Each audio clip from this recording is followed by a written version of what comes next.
Bienvenidos a una nueva emisión de formación ministerial, una emisión pensada, diseñada en formar en cada uno de nosotros el mejor siervo para el Señor.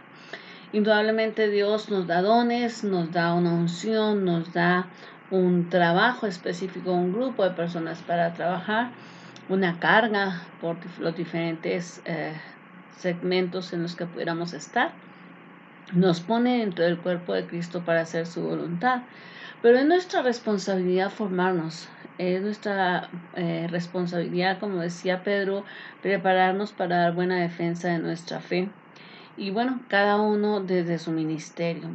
En este espacio hemos hablado de los dones espirituales, hemos hablado de los diferentes campos de trabajo para el Señor con respecto a esos dones.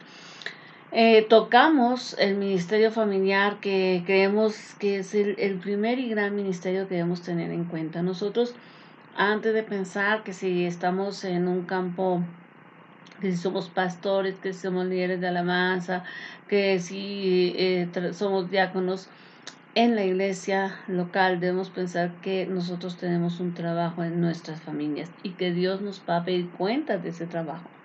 Que como dirían en muy buen mexicano, no podemos ser candil de la calle y oscuridad de nuestra casa.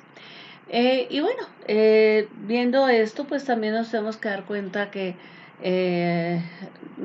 si estamos cumpliendo con ese gran ministerio, ya empezamos a trabajar para el Señor, y vaya que de qué manera.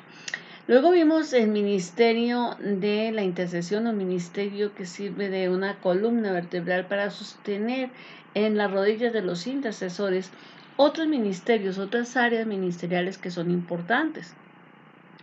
Y ahora estamos viendo el ministerio pastoral.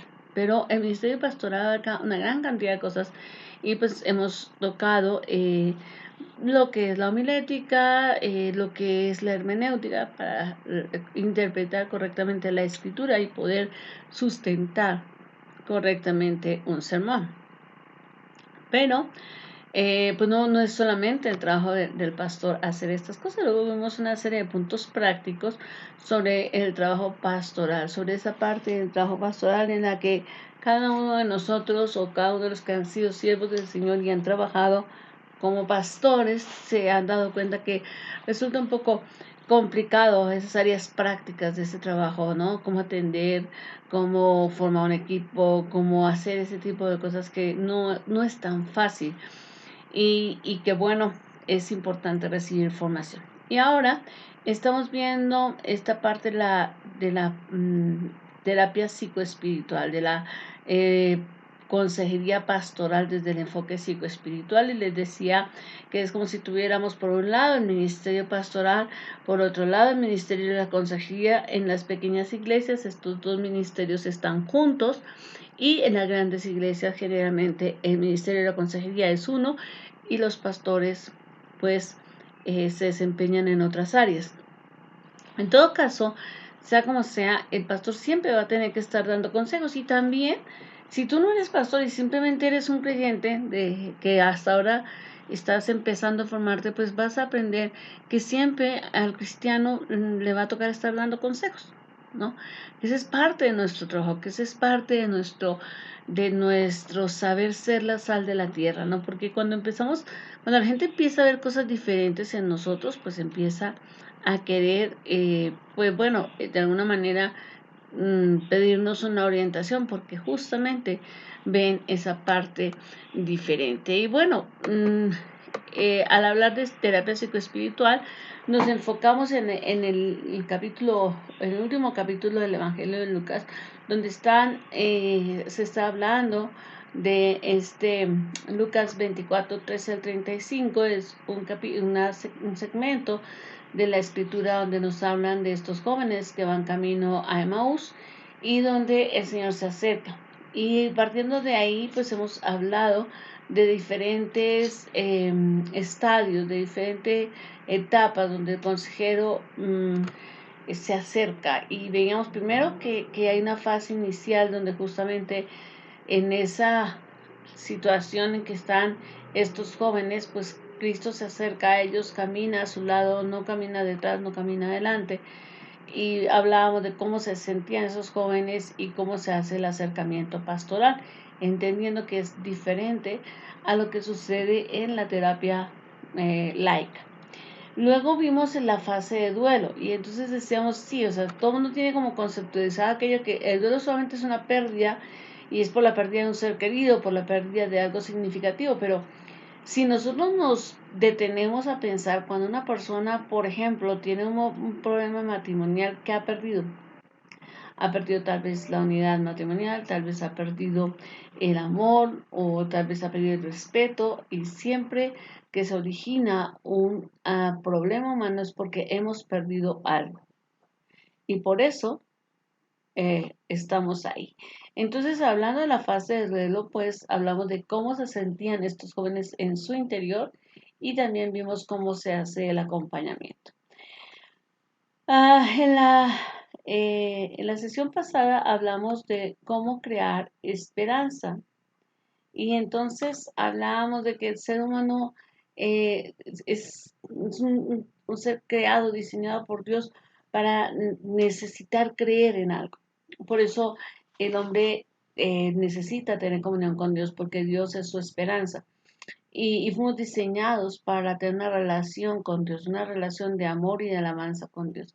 Entonces, desde esta fase, pues veíamos cómo el Señor ancla la vida de estos jóvenes a la escritura y les muestra desde Moisés hasta los profetas, toda la ley, todo, y les muestra cómo era necesario que el Cristo pues viniera y muriera, ¿no?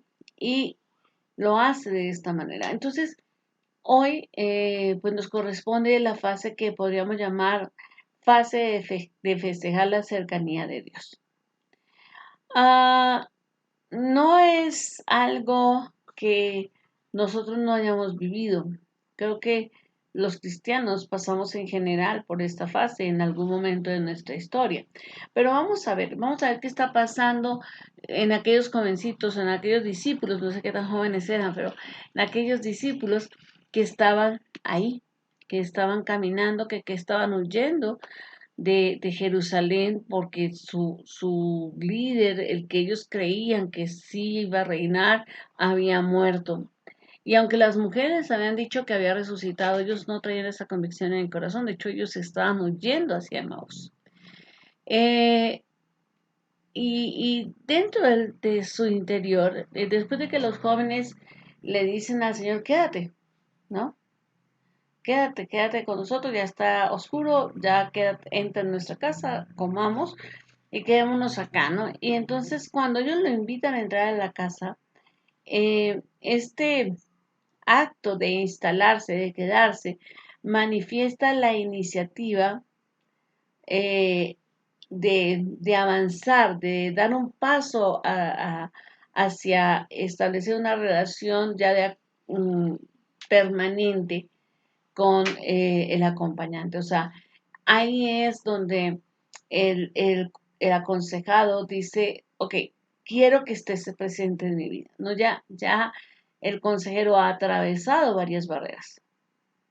Ya se acercó a él, ya le ayudó en su fase de duelo, ya le ha ayudado a anclar su vida en la escritura. Ahora el paciente, ahora el aconsejado, ahora el hermano necesitado dice, quédate, ahora sí te necesito en mi vida, ahora ya tiene conciencia de lo importante que es que ese consejero, que ese pastor esté en su vida. Antes no. Antes, qué bueno que alguien me viene acompañando, pero no veía el particular aporte que podría hacer. No dejan simplemente que que es, los hechos continúen, o sea, estos jovencitos no dicen, pues sí, ya llegó, ya llegamos hasta aquí, pues si quieres seguirte de largo, síguete, sino que ellos lo instan a entrar y entonces empiezan a tomar el control de estas acciones. En última instancia, resultaba otra vez clara la cercanía curativa, eh, práctica de Dios.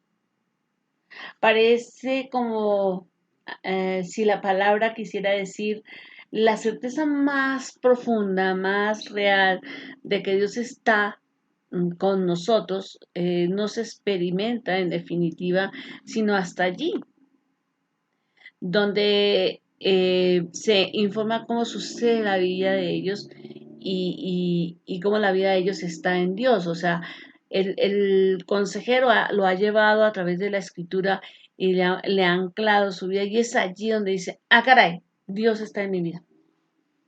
Ah, entonces, si eso pasó, si este pasaje, si este personaje bíblico, si este párrafo se vuelve carne en mi vida, entonces Dios está presente en mi vida. Y entonces ahí termina este tiempo entre estos jóvenes y el Señor termina este tiempo de conversación porque se ha dicho con palabras todo lo que se tenía que decir. Y es lo que nosotros conocemos en la consejería cuando viene la persona.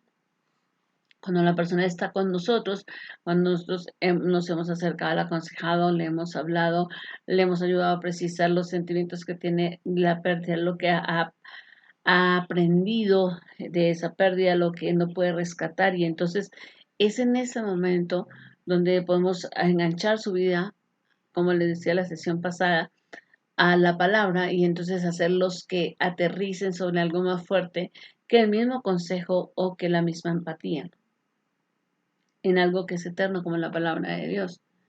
Pero entonces allí la persona deja de ser como un receptor y se vuelve activo y entonces dice, ok, yo ahora sí quiero, ahora dime cómo vamos, ahora qué tengo que hacer. Ese es el famoso de, ¿y ahora yo qué hago? ¿No?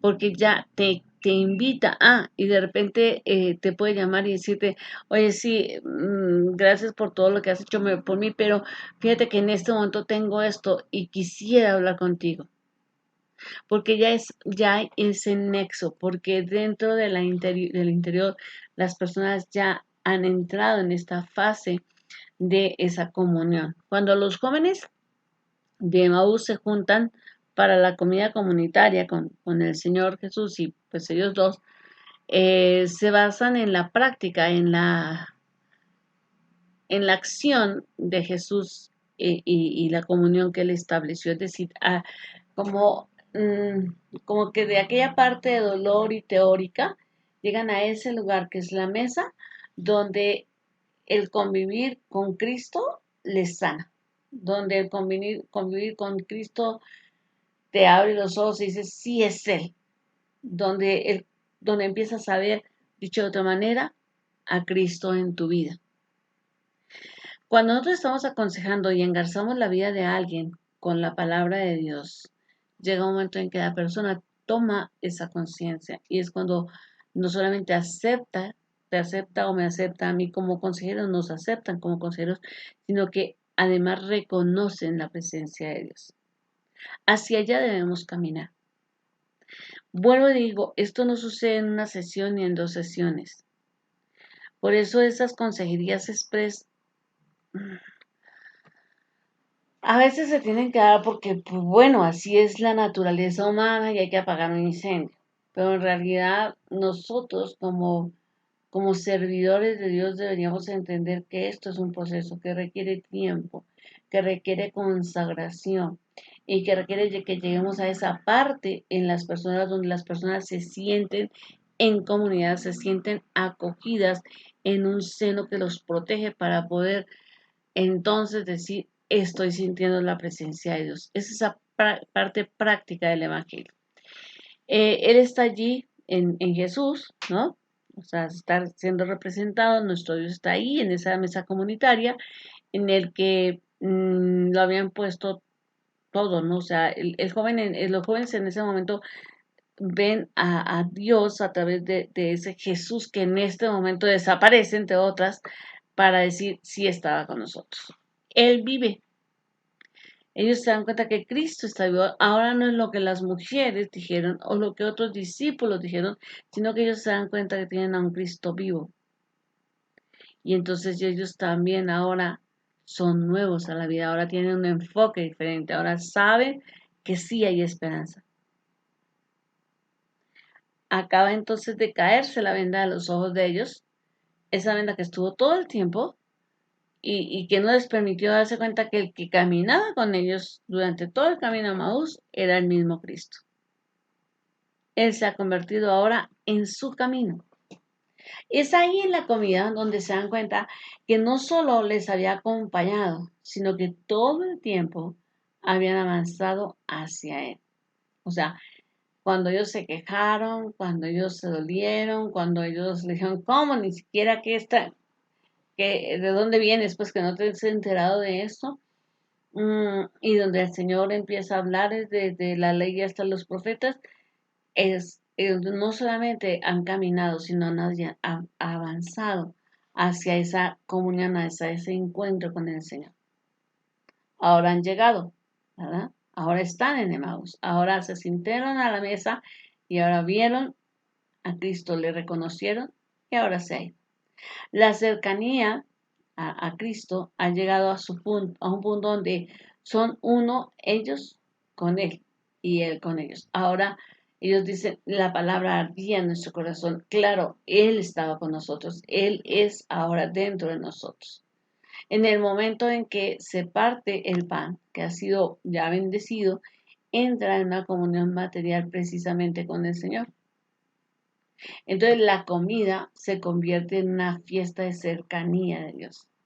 En esta fiesta se vuelve evidente quién es Dios para los seres humanos. Y es allí donde nosotros tenemos que entender que como consejeros no se trata solamente de acercarse al hermano que sufre, no se trata de ayudarle en su duelo, no se trata de anclar solamente su vida en la palabra firme de Dios, sino ahora también se trata de involucrarlo en esa comunión con su grupo de referencia, que es la iglesia.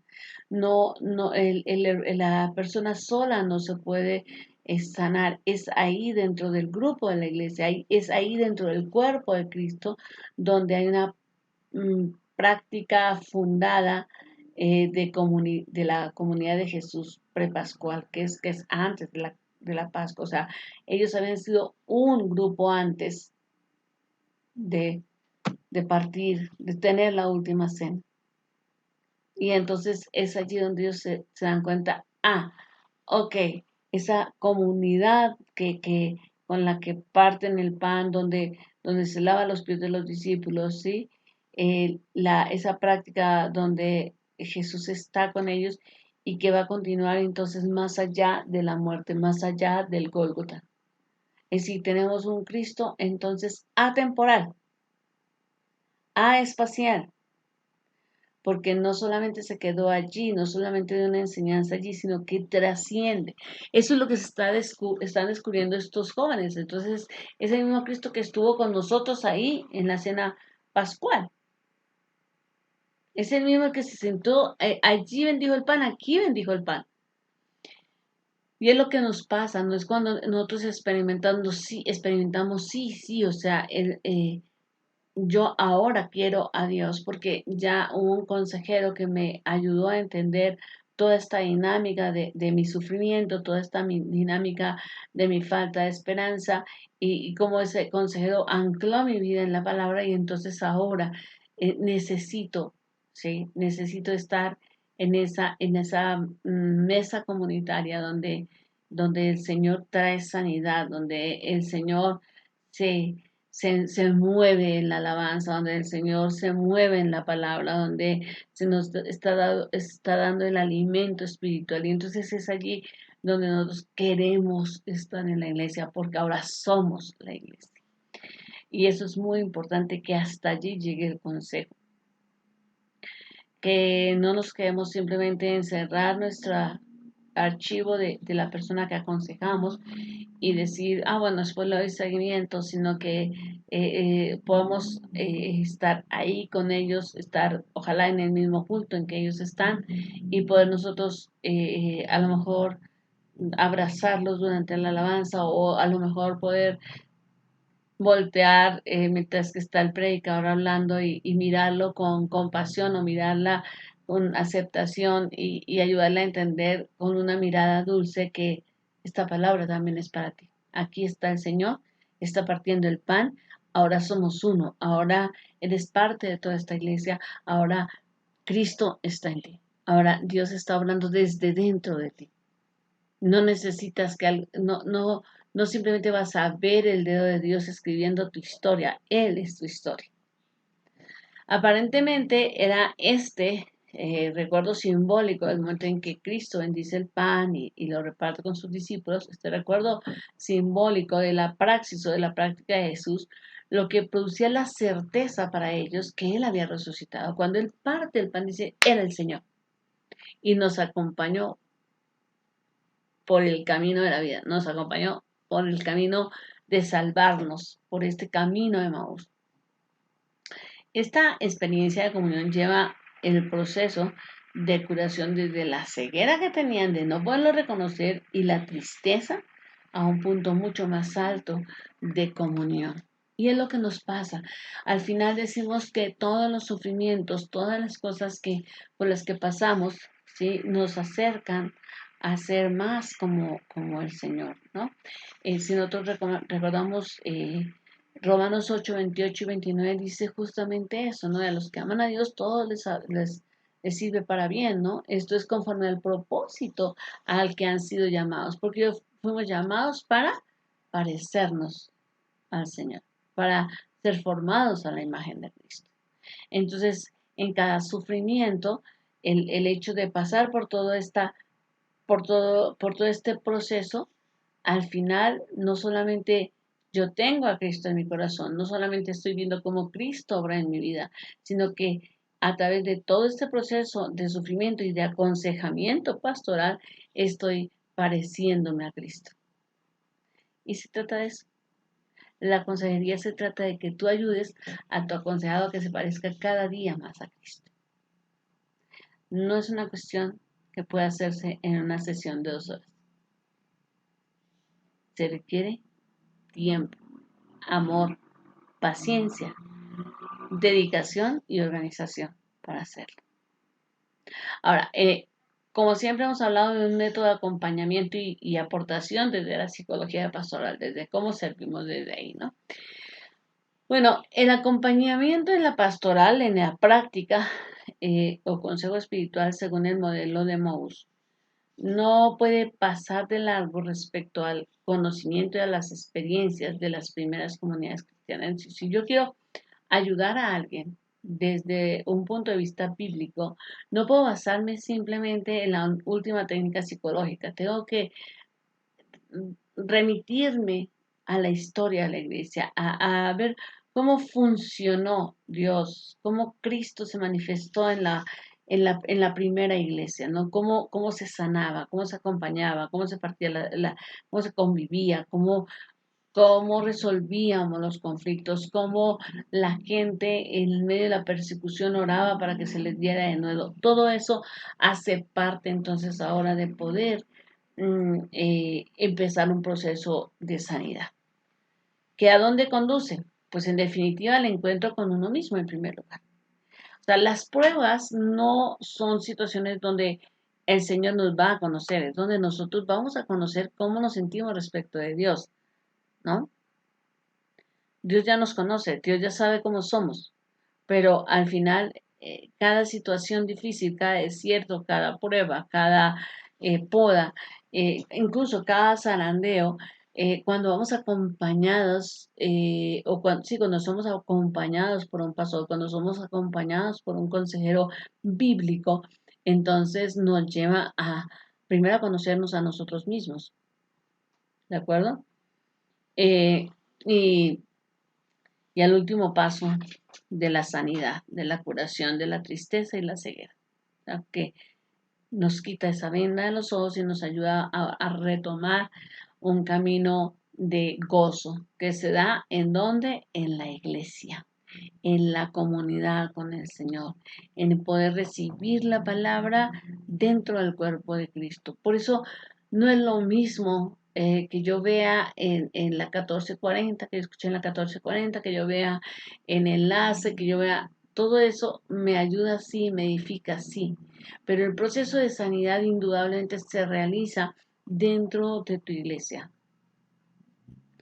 sea cual sea, sin importar la denominación, qué tanto tu pastor o tu consejero conozca o no de esto, al final es ahí, es en tu comunidad donde eres sano. Yo creo que a veces nos sentimos que se nos cae bien, nos dicen, no, pues si yo estuviera en la iglesia donde tal cosa, pues entonces yo estaría mejor. Pues no, realmente eh, el proceso entre mejor se haga, pues gloria a Dios nos va a facilitar muchas cosas, pero al final Dios va a cumplir su propósito. Y es ahí, cuando todos estamos sentados a la mesa, y no sentados en la mesa simplemente en la Santa Cena, sino sentados ahí en la mesa el día que se predica, el día que se está compartiendo una enseñanza, ese día viene el maná del cielo para traer sanidad, pero en el momento en que se predica, en el momento en que se bendice, entonces nosotros sentimos como ese Dios vivo viene a nosotros. Y ahí está nuestro consejero, o ahí estamos como consejeros, a lo mejor al finalizar el culto hablando con nuestra consejera, diciéndole, Dios nos habló hoy, ¿verdad?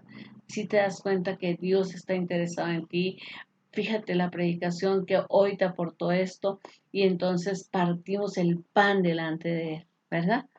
Eso es lo que debemos entender, que no aconsejamos para que alguien dependa de nosotros, no aconsejamos por una cuestión de dinero, no aconsejamos porque nos encante controlar la vida de los demás, no aconsejamos porque ya la hayamos librado toda, aconsejamos porque nuestro gran objetivo es que la persona sea sana y sea funcional, sea, ¿cómo podríamos decirle? Sea activo y proactivo dentro del cuerpo de Cristo y se sienta parte del cuerpo y actúe como cuerpo de Cristo y viva en el Señor y el Señor viva en él. No nos resulta siempre fácil descubrir realmente este aspecto en nuestros cultos, ¿no? Pero parece una oferta de la psicología pastoral al observar con un interés terapéutico el culto, ¿no? Eh, digamos que yo sé que los tiempos de la pandemia han cambiado mucho las actividades cúlticas, pero eh, hoy no nos abrazamos. Nuestra iglesia es muy apapachadora, muy de abrazo, muy de amor, y de repente pues ya no nos podemos abrazar, la bendición es una parte que extrañamos y no sé por cuánto tiempo tendremos que seguir extrañando.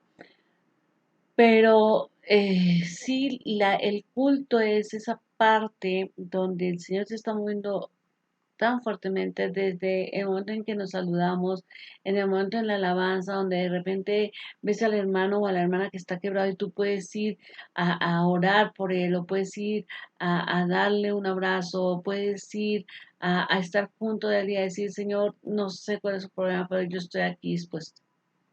Esa parte donde todos somos comunidad y una comunidad sanadora. No se imagina cómo es de sanador el culto si usted lo enfoca desde un punto terapéutico. Entonces, en la psicología pastoral, nosotros vemos eso, vemos cómo el culto lo usamos para esa parte. Y a veces una de las cosas que uno hace con su aconsejado es decirle, quiero que vayas y hables con esta persona. Quiero que al finalizar el culto te acerques y le pidas perdón o le digas, sabes que ya te puedo perdonar, ya me siento bien y me siento en comunión con Dios. O, o tal vez es el momento donde tú le tienes que decir, pues ahí en la alabanza, entrégale esta carga al Señor y dile, pues ya no puedo más con ella. Es ahí. Nosotros debemos ver el culto como la actividad más sanadora de la iglesia. De esta forma, ese ritual, eso que estamos viviendo en el culto, quizás pueda divulgar un profundo sentido terapéutico que dormita dentro del mismo culto, que está ahí presente de una manera elaborada, ¿no? De una manera estructurada, pero que nosotros no nos hemos tomado el trabajo de verlos.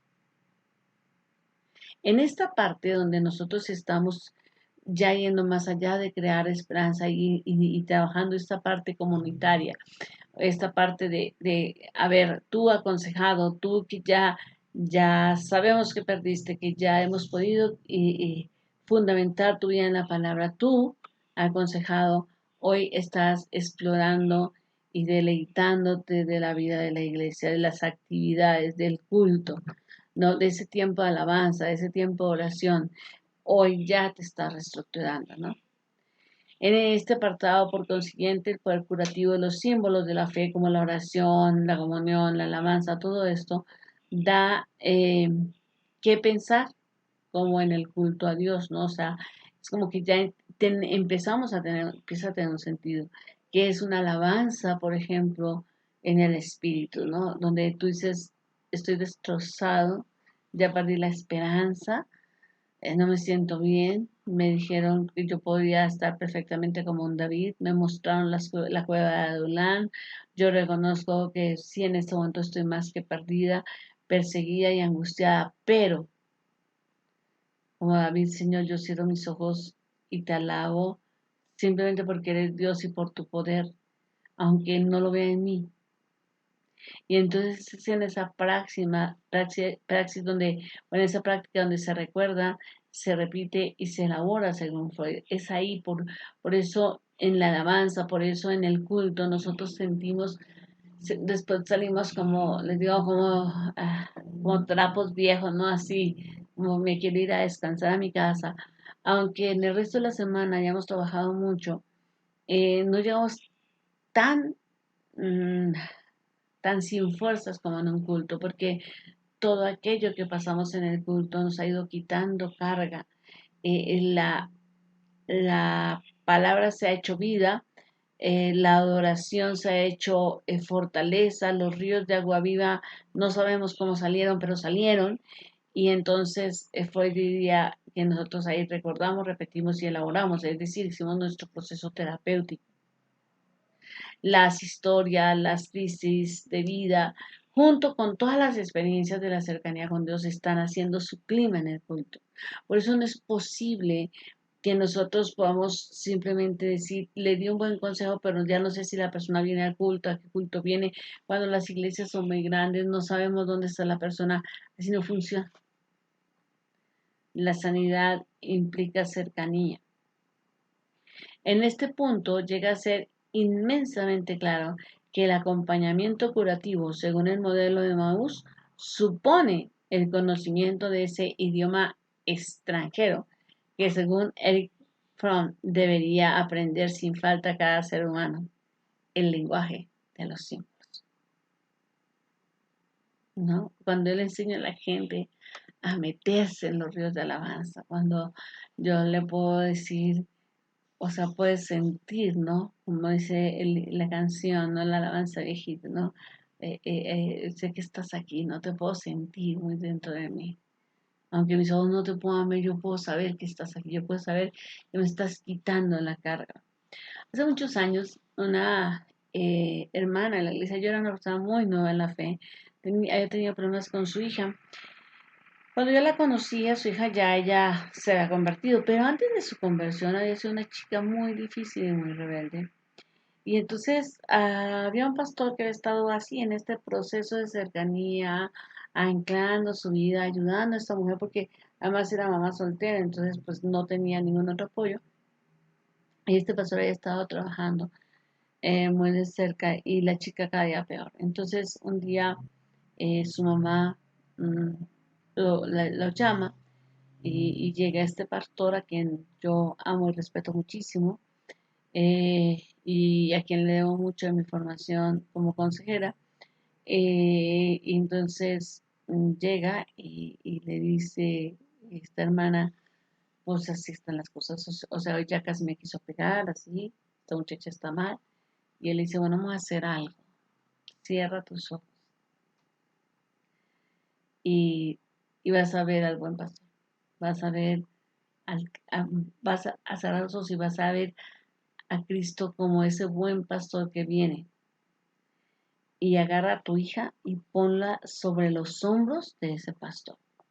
Eso es un símbolo de fe porque no es que tú ni físicamente lo puedas hacer, ni siquiera te puedes visualizar, o sí, ¿no? O sea, hay gente que puede ser muy visual, muy gráfica y se lo puede imaginar. O sea, no sé, algún estudiante de teatro lo puede hacer, pero no todas las personas tienen pues esa clara imaginación. El caso es que ella dice, yo literal así sentí como yo le entregaba, así levanté mis manos y le puse a mi hija en los hombros. Y en ese momento yo sentí que todo el peso que tenía de mi hija sobre mí se iba. Y es en ese momento donde la chica empieza a decir, pues ahora quiero eh, empezar a andar con Cristo, ¿no? Pues el pastor le toca la puerta de su cuarto y sí, lo hace pasar, hablan un par de cosas y le dice, sin compromiso, creo que nos vemos el domingo. Y empiezan.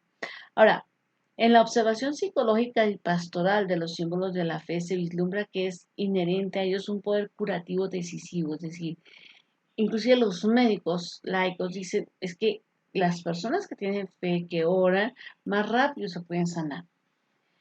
Este poder curativo es tan decisivo que lleva a los seres humanos a sí mismos más allá de ellos y en consonancia con la historia de Maús debido a que ellos es lógico suponer o sugerir o proponer esta comprensión curativa de estos símbolos. Por eso tú puedes sentir la mano de Dios en la alabanza, por eso tú puedes sentir que la carga se va a la hora de estar orando, por eso tú puedes sentir como Dios te está hablando en la predicación. Todo esto es porque ese poder curativo que tienen estos símbolos para nosotros es muy importante. Para la fe es, es una herramienta poderosa en la práctica, no solamente de del mismo desarrollo espiritual, sino también del consejo. Entonces, tú como consejero tienes que darte cuenta que no somos nosotros, no es ni nuestra palabra, no es ni nuestra experiencia, no es ni nuestro conocimiento lo que va a curar a la persona que estamos ministrando. Es Cristo. Cristo sana a sus hijos dentro de su novia, que es la iglesia. Dentro de su cuerpo los sana. Como piensa aquella mamá que tiene un bebé recién nacido y este bebé empieza a sentir un cólico horrible, empieza a llorar y nadie lo puede consolar. Y la mamá lo toma en sus brazos y empieza a sobarle la pancita, empieza a darle de su afecto y el niño empieza a oír el corazón de su mami y ahí se empieza a relajar. Y entonces es más fácil que pueda tomarse las gotitas para el cólico o que simplemente pueda tomar el ritmo de su sueño, porque a ese corazón su oído conoce. Entonces pasa lo mismo con los hijos de Dios. Cuando tú estás aconsejando a una persona cristiana, no se trata de todas las ideas que tú le puedas dar, se trata de tomar a la persona a conocer lo que le falta, conocer lo que perdió, a anclar su vida en la palabra, llenarlo de esperanza y ponerlo dentro de ese accionar de Cristo en esa parte comunitaria y cultica que es nuestro creación diario en la iglesia. Somos iglesia porque somos un cuerpo vivo. Nuestras prácticas, la oración que se hace, los discipulados, el tiempo de la alabanza, bueno, lo que haga tu iglesia es al fin y al cabo la manera como Dios está envolviendo a cada aconsejado que tú tienes para amarle y acercarlo a su pecho hasta que Él siente la paz suficiente para saber que Cristo está en su vida y Él está en Cristo. Y eso es lo que trae. Entonces, de veras se necesita mucho amor por las ovejas, se necesita conocer la palabra, pero se necesita entender que es consejería, que no es ir a apagar incendios, por favor, quitémonos esa idea. Quitémonos esa idea de que, ay, soy una consejera y entonces soy un consejero y ya, ¿no? Y a ver, ¿y cómo se trabaja un caso de, cómo fue que me dijeron? ¿Cómo se trabaja un caso de homosexualismo? Y yo, ¿cómo se trabaja de qué? No, pues que qué versículos. Ah, sí, te consigo un par de versículos, pero es que cada persona necesitas verlo como ese ser humano al que tú te aproximas, al que tú escuchas, al que le ayudas a saber por qué está ahí, al que lo ayudas a decir la palabra para ti es esta. a lo mejor no tiene nada que ver con homosexualismo, mucho que ver con amor, otra vez no tiene nada que ver con homosexualismo y sí tiene que ver con rechazo, o sea, no sé. Y entonces desde ahí empezar a construir y finalmente ponerlo o acercarlo, no finalmente, pero en la última fase ir acercándonos, ya vamos a llegar, nos queda un punto más de este camino de Maús, pero se trata de acercar ahí a nuestro paciente, a nuestro hermano aconsejado, al cuerpo de Cristo, porque es ahí donde hay sanidad. Recuerden que hay muchos versículos que nos hablan de lo que Dios hace en la actividad cultica. Dice eh, el Salmo 22 que Dios habita en las alabanzas de su pueblo, en las alabanzas de Israel. Dios se mueve, está con ellos. El profeta decía, en Jehová haremos proezas. Cuando el pueblo de Dios alaba, suceden cosas maravillosas. ¿Sí?